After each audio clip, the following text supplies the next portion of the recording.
আসসালামু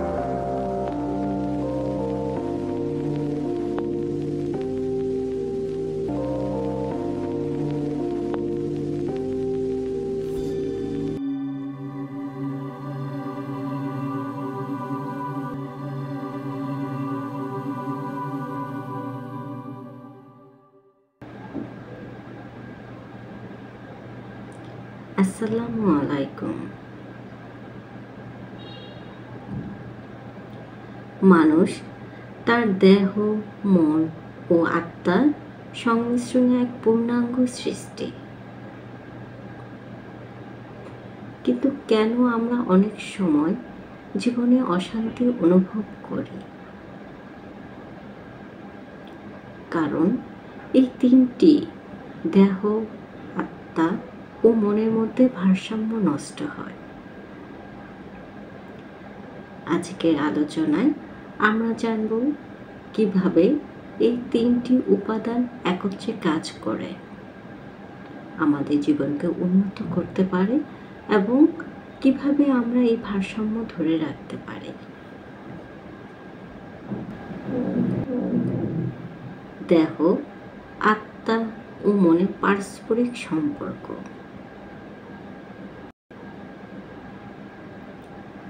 প্রথমে আমাদের জানতে হবে এই তিনটি কিভাবে একে অপরের সাথে সম্পর্কিত। দেহ, এটি আমাদের বাহ্যিক কার্যকলাপের মাধ্যম। আমাদের যা কিছু অভিজ্ঞতা তা মূলত দেহের মাধ্যমেই প্রাপ্ত। যদি দেহ অসুস্থ হয় তবে মনের এবং আত্মার উপর প্রভাব পড়ে। মন, মন এটি আমাদের চিন্তার কেন্দ্র। সুখ, দুঃখ, আশা, হতাশা সবকিছুই মনের মাধ্যমে আমরা অনুভব করি। যদি মন অশান্ত হয় তাহলে তার দেহ এবং আত্মার উপর প্রভাব ফেলে। আত্মা, এটি আমাদের প্রকৃত সত্তা। এটি আধ্যাত্মিকতা ও জীবনের অর্থের সাথে গভীরভাবে যুক্ত। আত্মার শান্তি ছাড়া জীবনে প্রকৃত পূর্ণতা আসে না। এই তিনটি একসঙ্গে কাজ করে আমাদের জীবনে অর্থবহ করে তোলে। এদের মধ্যে ভারসাম্য বজায় রাখতে না পারলে জীবনে অশান্তি, হতাশা এবং অসফলতার অনুভূতি দেখা দেয়।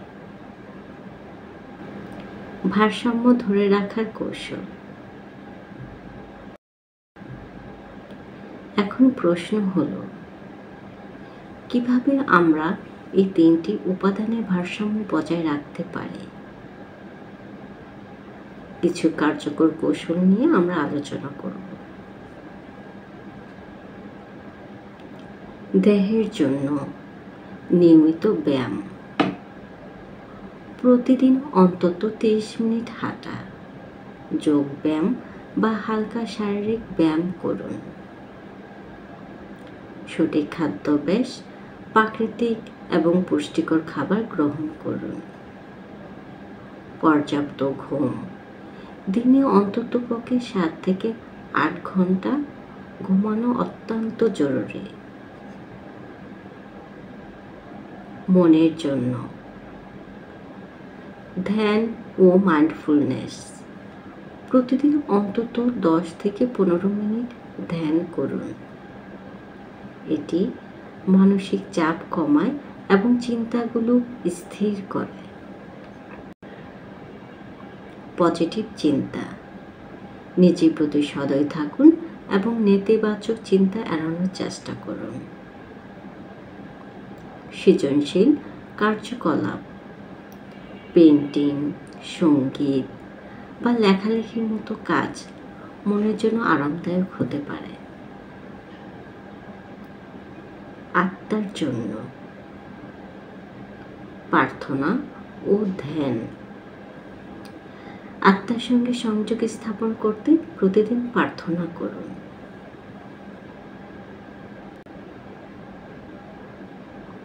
প্রকৃতির সাথে সংযোগ। প্রকৃতিতে সময় কাটানো আত্মাকে শান্ত করে। কৃতজ্ঞতার চর্চা। প্রতিদিনের ছোট জিনিসগুলোর জন্য কৃতজ্ঞ থাকুন। এটি আত্মার মধ্যে ইতিবাচক শক্তি আনতে সাহায্য করে।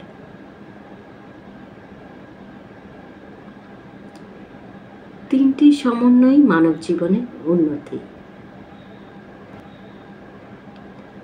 যখন দেহ, মন ও আত্মার মধ্যে ভারসাম্য থাকে, তখনই আমাদের জীবনে যে পরিবর্তনগুলো আসে তা হলো স্ট্রেস কমে যায়, আমরা চাপমুক্ত এবং শারীরিক আরও সুস্থ বোধ করি,